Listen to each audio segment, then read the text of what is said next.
Hi, everybody, and welcome to Whatever Floats Your Boat. Nice to see you, and a happy Valentine's Day, probably to you. Today is the 14th of February, and I decided to do this video because I've just written the episode, and I just thought, why not do it now?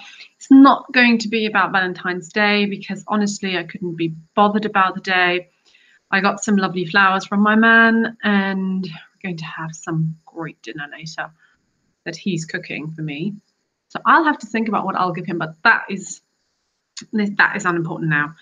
Okay, so today I want to talk about the major and main differences between British people and Austrian people. And why I know that? Well, I'm half Austrian, half American. I've lived in the UK for a while. I love the UK. I love British people. I have lots of friends that are from Britain. I have lots of friends that are from, well, not lots, but we'll get to that. I have friends from Austria and I have German friends as well. So, and I've just moved from Tyrol, which is in the west of Austria, to Vienna, which is in the east of Austria. And I couldn't fail that there are really noticeable and distinct differences between Britain and Austria, but also between the west and east of Austria. So I've written together a couple of things that I noticed. And I just want to say at the beginning, obviously, if you do a video like that, you're always going to serve cliches and to use stereotypes that we all are familiar with. Obviously, there are always exceptions in every direction. You know, there are British people that do not queue, and there are Austrian people who are not punctual. So there's everything in every direction, but these are like basic cultural codes that are shared widely within the cultural sphere of these specific countries, you could probably say. So yeah, so shall we get started? So the first point that I've written down is already a really cliche point, is queuing. So I've never ever seen people queue as perfectly and as nicely as in Britain. And in Austria, you can forget about that. Completely forget about it. First of all, when you board a train in Austria, the doors open, or actually the other way around. If you exit a train and the doors open, and there's a wall of people standing in front of you, looking grimly at you.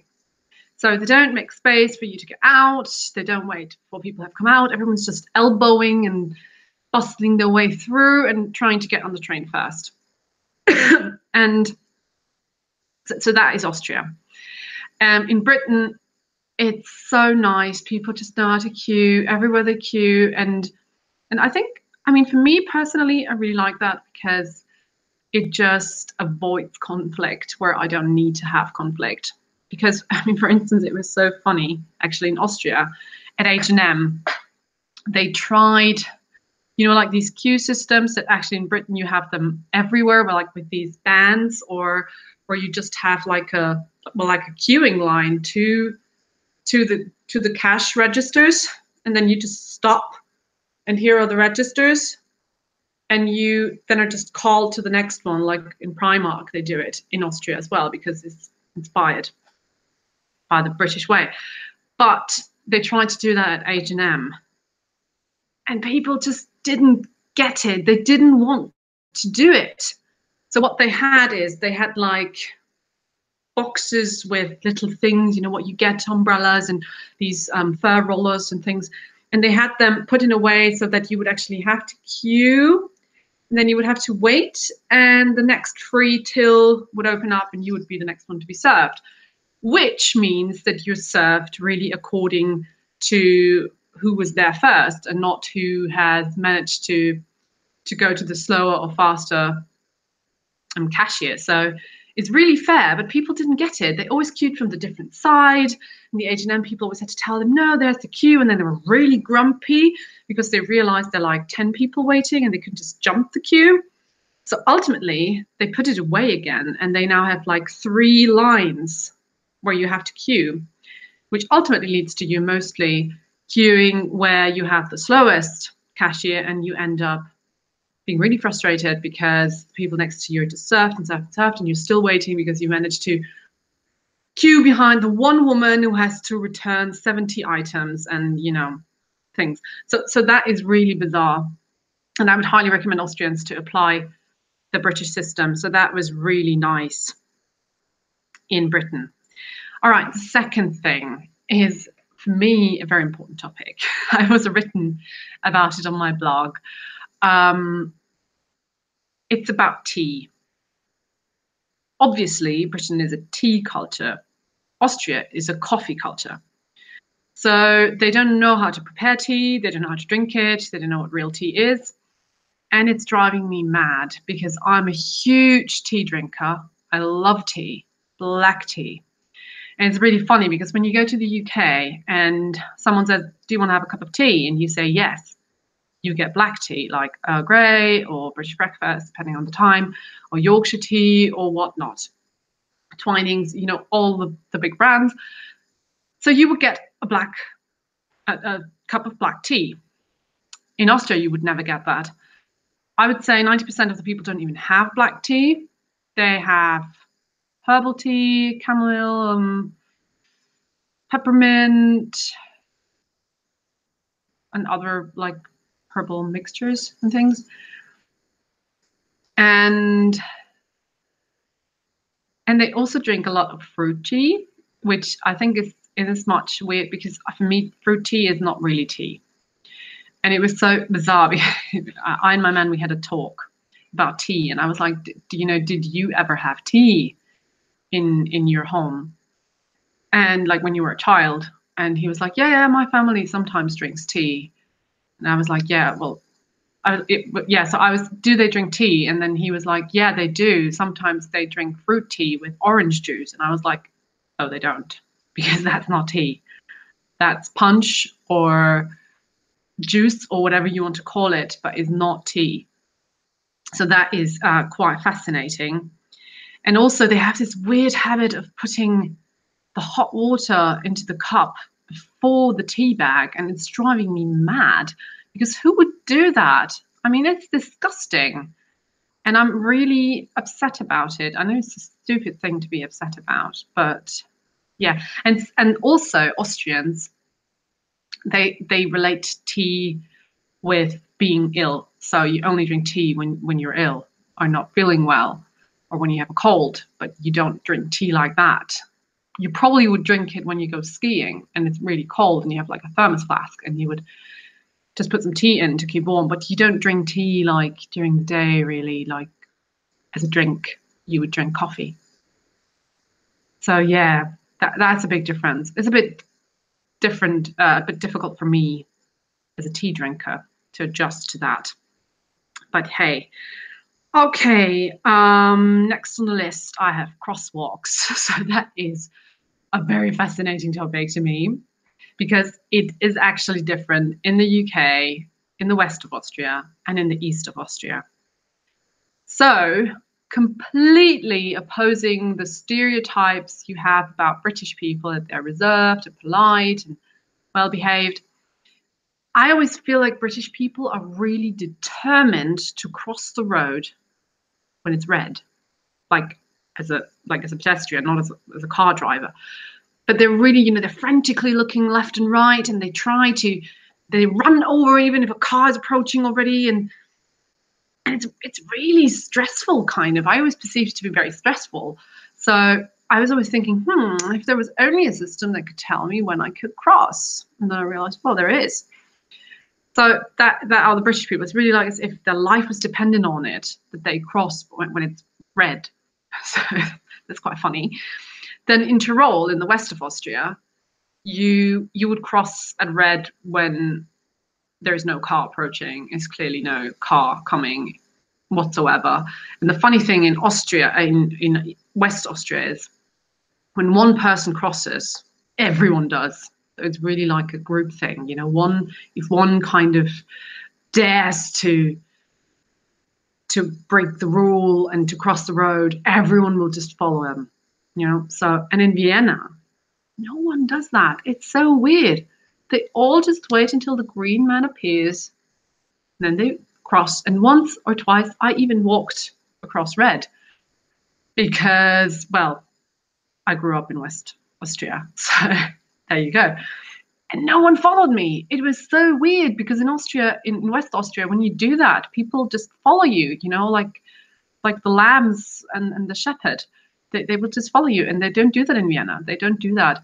The only exception is probably when the crosswalk is just in front of a tube station. Then they sometimes walk when it's red because they are in a hurry or something. But generally, they don't do that. And I think it's very weird because Viennese people have the reputation to be ill-mannered, bad-tempered, and quite rude.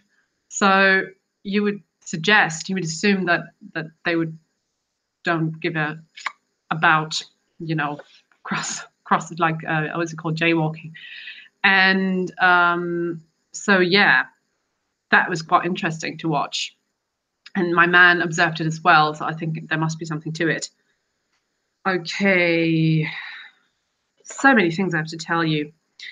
Yeah, there are a couple of other things which I thought was quite funny. When I went to London, I realized that British people really like to call you pet names a lot. So they would say, you know, darling, or my love, or sweetheart, or my sweet girls, or whatever, you know, like with your friends, they're my sweet girls. And I had this one friend who would permanently say, darling, oh, darling, I just make my hair. Oh, darling, let's go there. And it needed some time for me to realize, you know, in the beginning it was a bit odd. And everyone's, especially elderly people, they say, my love, can I help you, my love? Or when you go into a shop, they will say, do you need any help, my love? Or do you need any help, darling? And it's so weird because when I came back to Austria, I started doing that, but in German, and you can't do that. Seriously, don't do that. You will only get sued for sexual harassment because people here don't do that. If you call someone darling or my love, then you are screwing this person and no other reason. So that was quite funny because I started saying things like, you know, meine Süße, which is like my sweetie, or like Schatzi, which is a bit like darling. So, and people were looking at me, my friends were like, are you insane? Why are you talking like this? You can't do that. And so I stopped doing it now. But it's a bit, sometimes it just slips. So there you go. They don't like that. They're very specific, Austrians, with whom they can pet name and whom they can't. And you only pet name your hubby or the person you're intimate with, or your children probably. So that's that. Another thing I realized was actually really embarrassing is British people, for me, are the masters of small talk, and I love it because, you know, sometimes you just find yourself in a situation with people and you just cannot really escape. You just have to deal with it. You just have to live with it, like in the elevator, worst scenario ever. I hate elevators. And British people are really good at this. I mean, they can talk about the weather endlessly, and they can talk about this and that, and they can be really polite and nice. And Austrians, they don't do that really. I mean, they do it a bit, but then they stop, and either you talk, or there's just this horrible silence. And I think it's really bizarre because for me, that was terrible in the beginning. It was really terrible because I worked at a publishing house and I had to go on train. And the worst thing was if one of my co-workers was also on the train and you were like, shit, because now I have to sit with this person. I have no clue what I should talk about because I'm not really interested. And they were unwilling to do small talk. Two of them were Germans, the other ones were Austrians. So it was equally horrible. And actually what I started to do, and I've been pursuing this, and I think it's actually quite a good thing, I've started to just learn to accept silence, even if it's embarrassing and you want to break it. But I found myself rambling about stupid stuff so much that I was like, no, I'd rather kind of endure the embarrassing silence than talk bullshit. And that's what I did, and it was really hard. But I managed to do it. And I think it was a bit weird for the girl that I was walking with, but I didn't care. I was like, you can start as well. You can start to talk. But she was not willing to do so. So there we go. But yeah, so they're not really good at this, I think. And with British people, it's a bit much. It's a lot easier actually to do small talk. Good. Leading up to small talk, or leading up from small talk actually, what I've also noticed is that British people don't really observe as much as Austrian people. So when you're in tube or in a train or in other public places, I noticed that British people, they keep a lot to themselves. So they don't really look around, they don't observe people that much. They mind their own business. And in Austria, everyone's just looking what everyone's doing and probably judging them, I don't know. But the thing is, if you catch a Brit looking at you and you look up, they will smile. They will immediately smile or shyly grin or something, and then they look away. In Austria, that's entirely different. So what happens in the West, Innsbruck, they will look at you all the time. You're being looked at all the time. And then you look up and they will just quickly look away. I've talked about this in a previous video. So they will immediately look away. In Vienna, they don't even look away. This is so scary. So you are on the bus or on the tram or on the train or whatever, and you sit and you will feel someone's look on you. You will look up and they will just keep looking at you like this. And they don't look away for a very long time. And then because I smile when I catch someone looking at me, and they're so confused by it. They're like really suspicious and like, what is she doing? Is she having a stroke? Or, I don't know. They don't do that. And I think it's really rude. Looking at someone and they're not even looking away or smiling, but just keep looking. So that is quite bizarre. Something that in Britain, I think you wouldn't find generally people doing. At least not as far as I was concerned. But yeah. Yeah, generally friendliness is a topic I would like to talk about as well, because there's some differences. I perceived British people to be much friendlier than Austrians generally. I mean, Austrians can be very fake friendly. They can do that very well for tourists and can be very pleasant, but generally they're not the kindest people. And in Vienna, even less so. They're very rude, very unimpressed by how you might feel about this. And I mean, they're not as head through the wall as Germans. So they are fake friendly at least, but it's just really weird because the British, I think they have this reputation of being reserved and being very cold. But I didn't think of it like that at all. When I came from Austria to Britain, I perceived him to be very warm, very welcoming, very nice and friendly, and very authentically so. I mean, if it really was authentic, I don't know. But it felt really nice. So Brits will immediately hug you or do like kiss on the cheeks, and they will immediately say, yeah, come sit with us, and then it will ask you personal questions. It's not weird or anything. In Austria, it's really like a bit like, yeah, hi, yeah, this is my name, and da da da.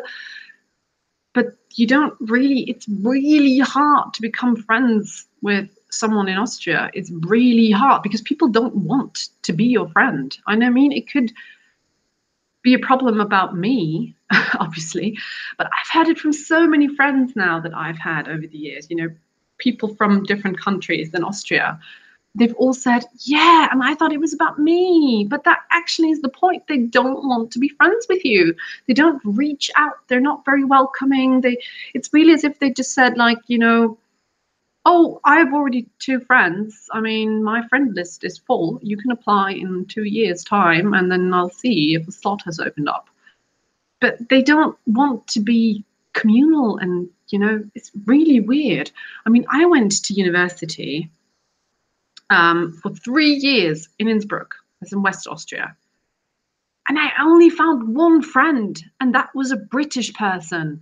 So that is how it is. And I was really approaching people, and I was with the same people in the same class for like 2 of the years. And they were like, whenever I said like, yeah, we could meet or something, they looked at me like, okay, no, and things. And we had this. It was me and my British friend, and we had another girl that we actually really liked.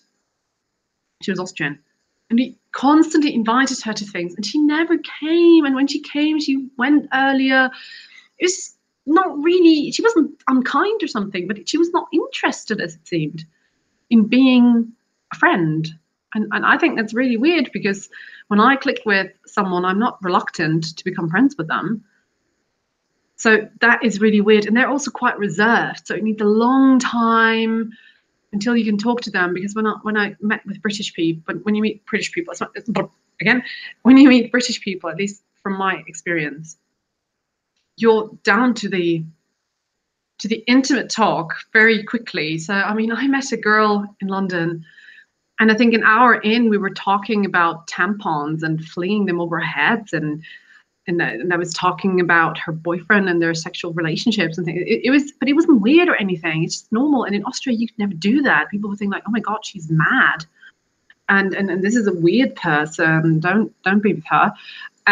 So it needs a very long time to establish a friendship. Obviously, there are exceptions always, but generally, they're very kind of boring people in as much that they just don't seek a friend. It was the same at work. I mean, I worked for 6 months, and no one was really reaching out. It was, I mean, probably it was about me. That's fine. That's fine. But it just happened. It has happened so often over the years that I'm now starting to consider that it probably doesn't have anything to do with me.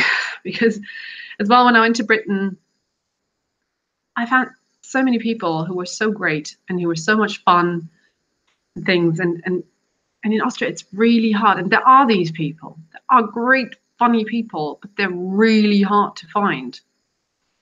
And even harder so because they don't reach out to find friends. So yeah, that's a bit sad, actually. And I'm now at the University of Vienna, so I'm dreading it a little bit too.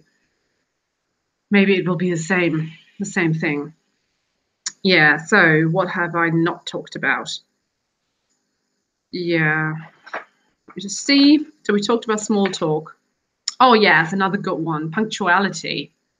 Punctuality is such a weird thing because I think the cliche is and persists that Germans and Austrians are super punctual, and it is basically true. We are very punctual. Our trains are very punctual. Buses are very punctual. Austrians are very punctual, but is really bizarre because in Britain, because personally, I am very punctual. I'm actually always very early for something. You know, I don't know how many hours of lifetime I wasted waiting because I wanted to be ultra punctual. But I don't mind if people are late. Like for me, I mean, everything under 15 minutes is definitely okay. And if I know that this person is coming from a bit outside or with public transport, 20 minutes is fine too. You know, I wouldn't write a text and say, hey, are you okay? Or did you forget or something? But, you know, I wouldn't be mad or something. And in Britain, I feel it's a bit like that. So I didn't perceive them to be very unpunctual, but they're not so completely set in their ruts. Like, yes, this is the time we agreed on. Why are you not here? And I think it's very stressful, actually, because it was really weird. A friend of mine, actually my best friend, I mean, she's lovely, really. But it was once or twice, and I came from work, which I had to get on a train. The train was sometimes delayed, and then I had to go from the train station into the city. And I think I was late like 10 minutes probably. And the second time I was late from many times that we met, it was already like, you know, we can also agree on a later time if that works better for you. And I was like, I'm sorry. mean, for me, 10 minutes really isn't that bad of a deal. It's really okay. I would not make a fuss about that. But it's not like her. It's just everyone is just really weird when you're late 10 minutes or 5 minutes even. Sometimes people will point at you and say, "Could you please be punctual?" And I think that's very weird and very stressful. I mean, I tutored a guy in English, and it was so weird because in the first meeting, we agreed to meet at like 5 o'clock or something. And I think at 4:59, he wrote me a text. No, thank you. He wrote me a text about this is my man. He's cooking.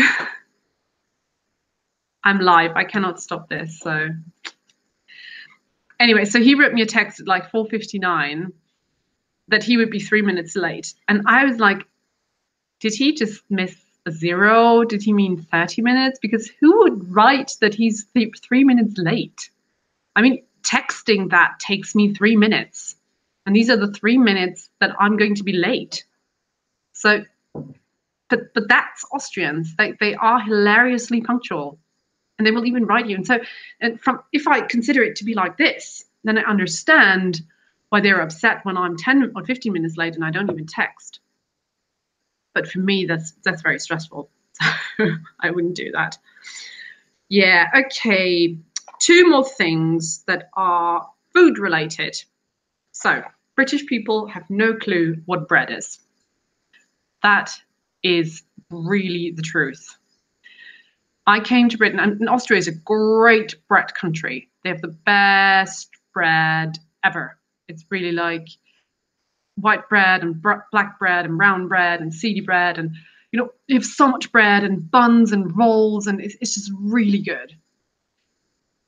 And British people have really no clue what bread is, because I came to Britain and they all just eat toast. And when you ask for brown bread, they give you seedy toast, and that is as far as it gets.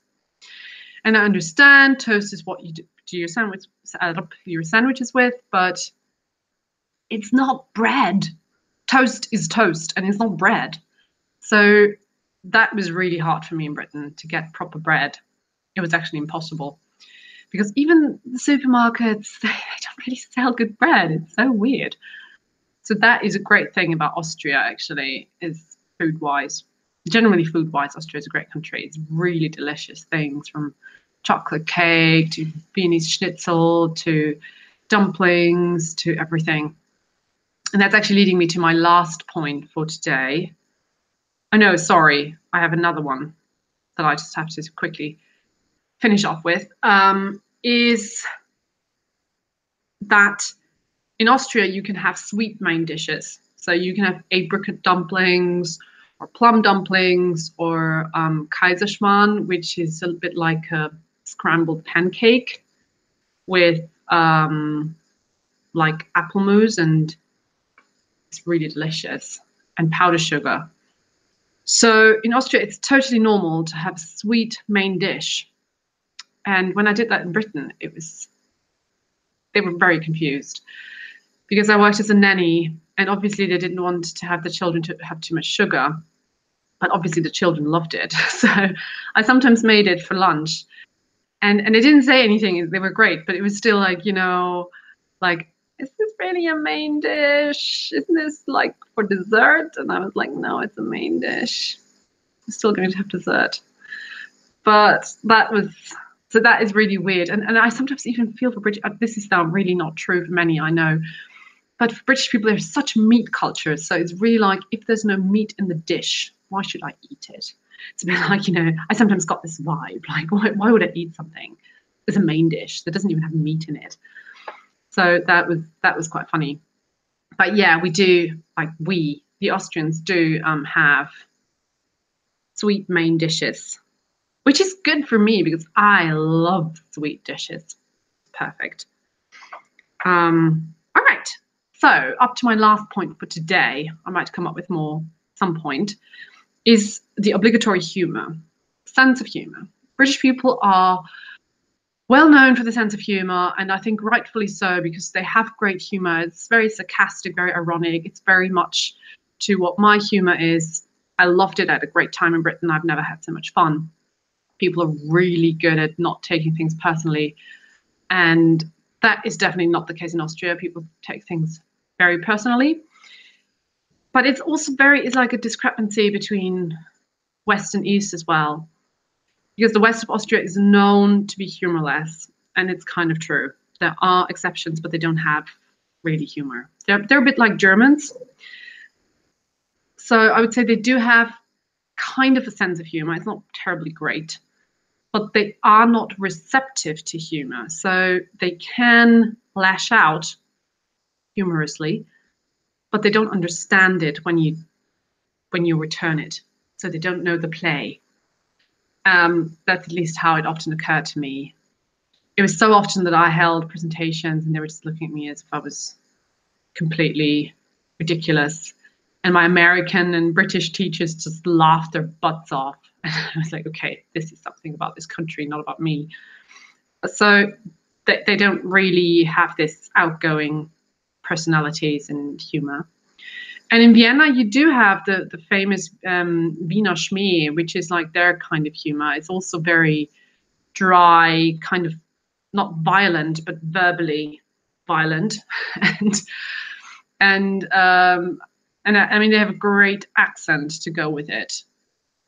So I do like Viennese humor. I think the east of Austria can be very humorful. Humoristic, humorous. They can be very humorous. And yeah, so these are basically the biggest differences that I have noticed over the past years, basically. And I just clustered them into a list. I hope I haven't forgotten anything, but it doesn't matter because I can have another video. But for today, this is it. I'm also going to upload, because I met as a nanny and as a parent, I'm not a parent yet, as a teacher, I've met hundreds and thousands of parents. I'm very invested into the whole child rearing, child raising, and school educational systems. So there is going to be a video, differences in parenting in British households and in Austrian households in some time soon. But for today, I say have a good night, have a good evening, enjoy your Valentine's Day. Hope you have a nice Valentine, and I'll see you soon. Bye bye. Thank you for watching.